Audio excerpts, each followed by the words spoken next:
பாஜகவின் கிளை அலுவலகமாக மாறி வாக்கு திருட்டு குற்றவாளிகளை தேர்தல் ஆணையம் காப்பாற்றி வருவதாக மல்லிகார்ஜுன கார்கே குற்றம் சாட்டியுள்ளார். இது தொடர்பாக அவர் வெளியிட்டுள்ள எக்ஸ் தள பதிவில் 2023 கர்நாடக சட்டப்பேரவை தேர்தலுக்கு முன்பாக ஆளல் தொகுதியில் 5994 பெயர்கள் படிவம் 7 மோசடி செய்யப்பட்டு போலி வாக்காளர்களாக சேர்க்கப்பட்ட நிலையில் இப்படியான மோசடியே நடக்கவில்லை என்றும் அந்த குற்றச்சாட்டு அடிப்படை ஆதாரமற்றது என்றும் தேர்தல் ஆணையம் மறுத்துவிட்டதாக குற்றம் சாட்டினார்.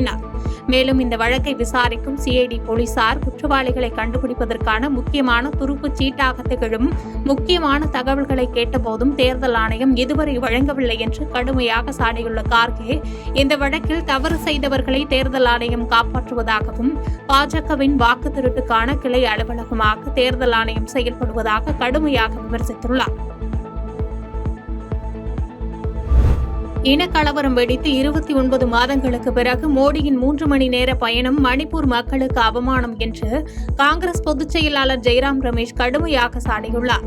மணிப்பூர் மாநிலத்தில் கடந்த 2023 மே 3ஆம் தேதி மெய்தீஸ் குக்கி நாகா மக்களிடையே இனமோதல் வெடித்ததில் 260க்கும் மேற்பட்டோர் கொல்லப்பட்டனர்.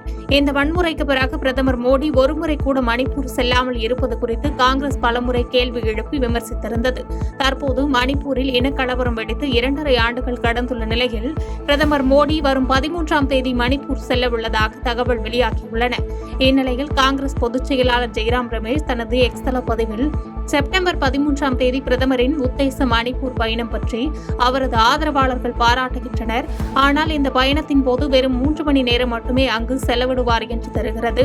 இந்த அவசர பயணத்தால் மோடி என்ன சாதிக்க விரும்புகிறார் என்று கேள்வி எழுப்பினார். இது பிரதமர் மோடியின் வருகைக்காக 29 மாதங்களாக காத்திருக்கும் மக்களுக்கு பெரும் அவமானம் என்றும் இது மணிப்பூர் மக்கள் மீது பிரதமர் மோடிக்கு இருக்கும் அக்கறையின்மையை மீண்டும் வெளிப்படுத்துவதாக குறிப்பிட்டுள்ளார்.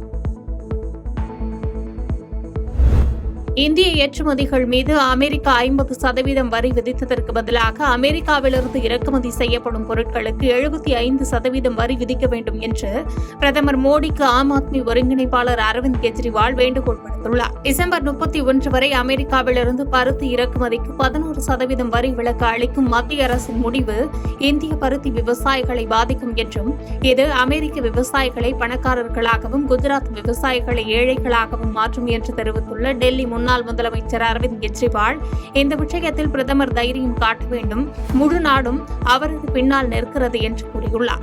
அமெரிக்கா இந்தியாவிலிருந்து ஏற்றுமதி செய்யப்படும் பொருட்களுக்கு 50% வரி விதித்துள்ளது. அமெரிக்காவிலிருந்து வரும் இறக்குமதி பொருளுக்கு மத்திய அரசு 75% வரி விதிக்க வேண்டும். நாடு அதை தாங்க தயாராக உள்ளது. அதை விதித்தால் போதும். பின்னர் ட்ரம்ப் பணிவாரா இல்லையா என்று பாருங்கள் என்று குறிப்பிட்டுள்ளார். நைஜீரியாவில் நள்ளிரவில் ஊருக்குள் புகுந்து பயங்கரவாதிகள் கொடூர தாக்குதல் நடத்தியதில் 60 பேர் படுகொலை செய்யப்பட்டனர். நைஜீரியாவில் 16 ஆண்டுகளாக போகோ ஹரம் பயங்கரவாதிகள் ஆயுதமேந்தி தாக்குதலில் ஈடுபட்டு வருகின்றனர். அவர்கள் மேற்கத்திய கல்விக்கு எதிர்ப்பு தெரிவிப்பதுடன் இஸ்லாமிய சட்டங்களை அமல்படுத்த கோரி வருகின்றனர்.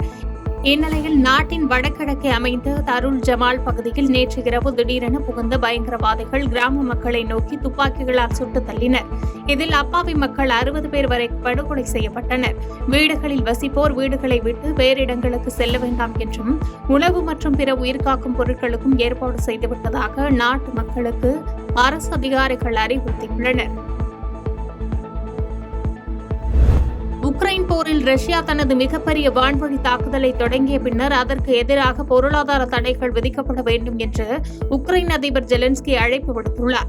இதுகுறித்து சமூக வலைதளத்தில் பதிவு ஒன்றை வெளியிட்டுள்ள ஜெலன்ஸ்கி, ரஷ்யா இன்னும் தாக்குதல் நடத்தி உக்ரைனுக்கு வழியை ஏற்படுத்த முயற்சிப்பதாகவும் புதின் உலகை சோதித்து பார்க்கிறார் என்றும் கூறியுள்ளார். மேலும் ரஷ்யா மற்றும் ரஷ்யாவுடன் தொடர்புடைய தனிநபர்களுக்கு எதிரான பொருளாதார தடைகள், கடுமையான வரிகள் விதிக்க வேண்டும் என்று கேட்டுக் கொண்டார். ரஷ்யாவுடனான வர்த்தகத்தில் பிற கட்டுப்பாடுகள் கொண்டுவர வேண்டும் என்றும் புதின் பேச்சுவார்த்தைகளை விரும்பவில்லை என்றும் கூறினார்.